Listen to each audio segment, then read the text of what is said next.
I'm Tracy Koga with something short and fun. This is a Hugh Soundbite. Welcome, Niki Kennedy, to Hugh at Home.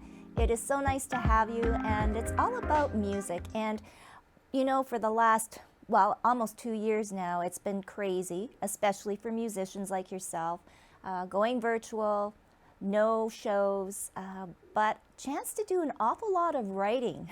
Am I correct, My Niki? goodness, yes. But for yourself, though, your own personal journey, born in New Zealand, and how did your family and you come to Canada? So, fun fact, my family is actually still in New Zealand. It's just me here in Canada. But I came for college. So, when I was 16, I got accepted into Randolph College in Toronto for performing arts. And I had a lot more courage, I think, probably as a teenager than I might have like now. But I decided to go for it. And thankfully, I have a really supportive family who felt like Wow, I should take the opportunity and pursue my dreams. And yeah, so I moved to Canada by myself. that's a big step. And why Canada? Why Toronto and that particular university? So what I loved about that program was it was a condensed, like full-time nonstop program. So there were no breaks, no summers off, and it really like it appealed to that sense of like that's what life is like and that's what the industry is like, and like let's just do it and like go full force. Also, the program was balanced in terms of singing and performance and acting and dancing as well. And I really felt like if I was going to have a career in the arts, I needed a solid foundation of all three. So it just felt right. And I have family, my grandfather was born in Canada. He passed a long time ago, but it enabled me to sort of like have that connection and really want to move here. So. Oh, well, we are so fortunate to have you. So let's now talk about your music.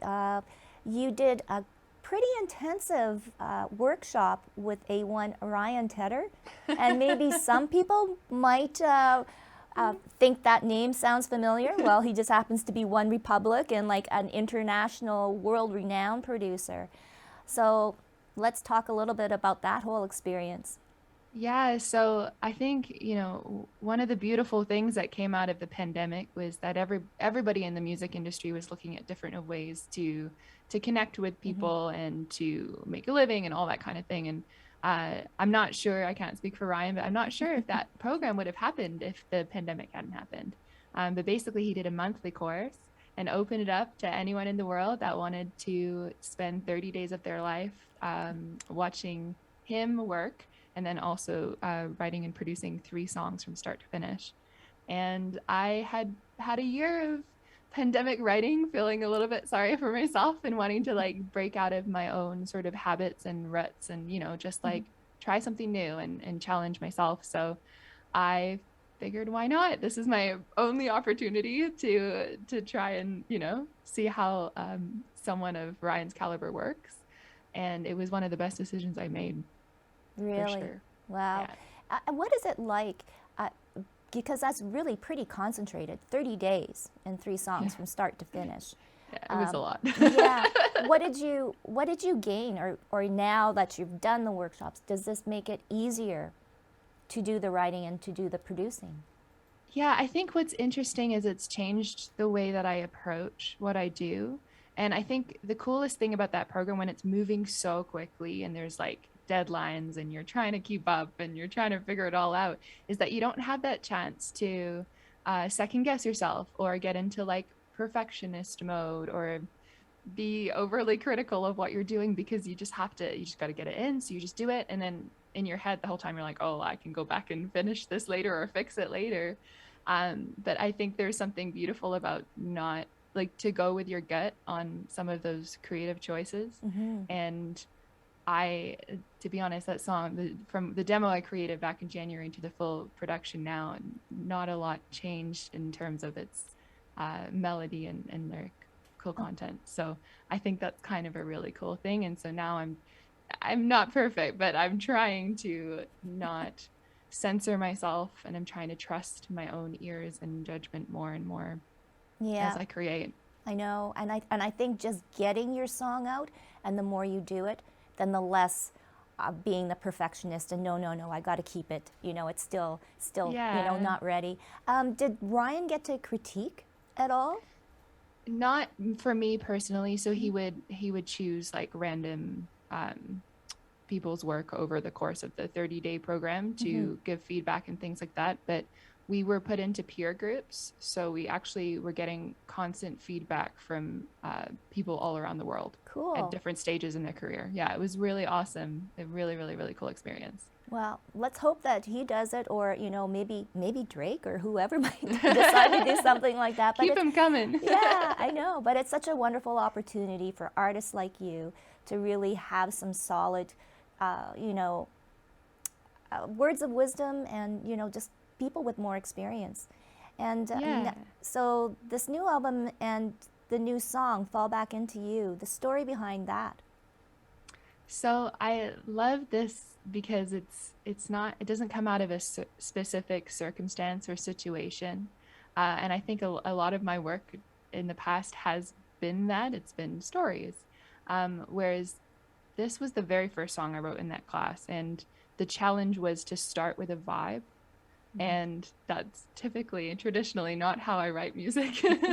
So I was like, what? I don't know.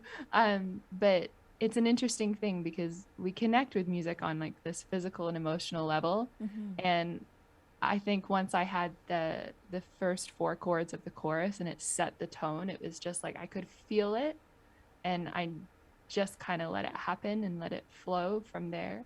And just exploring like what what it looks like to have that gut feeling and that reaction to something and how that makes us feel, and then to have a story build from there, I think is just a cool thing. And I think it allows people to take what they need from it as well, without me controlling the narrative and being too specific about an exact story that happened in my life. Mm-hmm. Well, and that is, yeah, that can get away from you too, exactly, making us think exactly what you want us to think. And even like the technical part of the song, it was interesting. You did soundscaping and kind of layering of your own vocals to make it sound like it's a huge chorus behind you. Yeah. And I was thinking, wow, that's really, how smart, because how expensive would it be to get a full It would be 50, very 50 voice expensive. choir I to would back love you to up? say that I could do that, but I think that's yeah, it was a little out of reach. I'm super lucky. I work with Shane Stevenson of Listening Party Recordings, and I always say he's very good at taking all of my crazy ideas and my like wires that I just have in my brain and somehow making sense of that and bringing my vision to life. He's awesome at doing that. And this was one of those projects that we really got to explore. What does it look like to take visual ideas Mm-hmm. and make them sonic? And I think that's like part of the reason I love this song so much, is because I just know the little details that went into it, and the images that went alongside it. And I think it's the first time that I've really allowed myself to pull in those influences, especially like cross genre wise. Like I was saying this the other day, but like for example, someone like Nine Inch Nails, which is like not at all like a comparative artist in terms of what I do, but such a huge influence in that sort of layering and soundscaping and that Mm-hmm. kind of idea. And I think it's a wonderful thing to have somebody that believes in your vision and then that you also trust to bring that to life. Oh, yeah, no doubt. And you had mentioned before the reason of going to Toronto at this particular university is that it made you all round or full rounded. So, acting and dance, how much has that kind of added to what you're doing now? I think so. I spent a lot of my early years, like post graduation, working heavily in musical theater and things like that, and telling other people's stories. I also worked in a lot of cover bands, and like I was always performing, but always embracing other people's stories and other people's work. And it's only been in the last few years that I guess, trusted that I have something to say and maybe people want to hear my music, like what I write.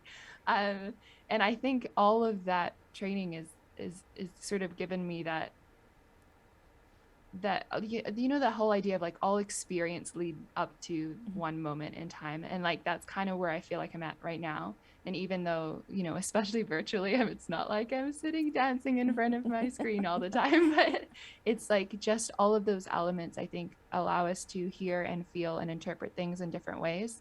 And I like to think that that's something that's explored in my music, or something that I at least think about in my music. And even my last single was something that was like built out of a love for dancing in the living room like every night, sort of thing, you know, like that feeling. Again, I always like talk about music like it has having like either a physical, emotional, or like mental reaction. And either physical and emotional going hand in hand for me. It's like I want to feel a song every time I listen to it. So I think, you know, having had that experience and really like connecting with what I can do as a performer, regardless of how it's used, hopefully one day on stages around the world. But right now, at least, I think it helps my approach to what I do. No. And yes, now we're in the world of virtual and music on Spotify, and you know, the game has changed, definitely. The business and getting yourself out there, it can be done on your own, but through an awful lot of work. Yeah. But I think deep down, I think for every artist, it's the live connection. Am I wrong? That is the best No, thing. I don't think you're right. It is the best thing. It's hard to beat. And I think the last, well, yeah, like you said, I guess we're really hitting that 18-month mark right now, which is kind of scary. But I think that's sort of been the challenge over the last little bit, is adapting to that and finding new ways to connect with community and be able to share music and give people that sense of comfort in what is a very strange time to be alive. No doubt. Well, Niki, we love this, you know, short time to chat, and I know for sure that you will be traveling and touring. And again, please make a stop in Winnipeg because we really want to come out and see you live. But in the meantime, you will leave us with a song, right? I will. Yeah, absolutely. So what will you play for us? I'm gonna perform for you my latest single, "Fall Back Into You." Yay!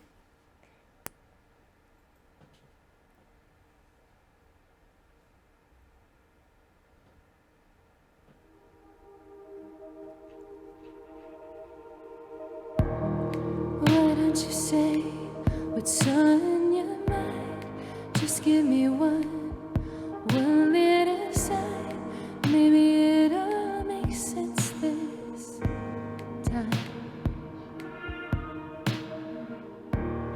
You can say we're doing fine when it feels like you're full steam ahead and I'm at least 20 steps behind.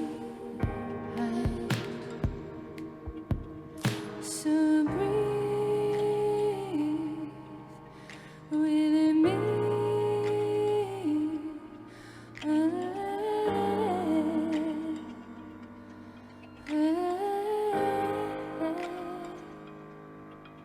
If I leave or I try, but I can't say goodbye, will I fall back into you?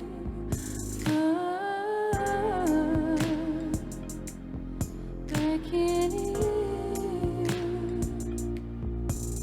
If I'm here and I cry, will you sleep by my side? Let me fall back into you. Fall back in you.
If I leave or I try, but I can't say goodbye, will I fall back into you?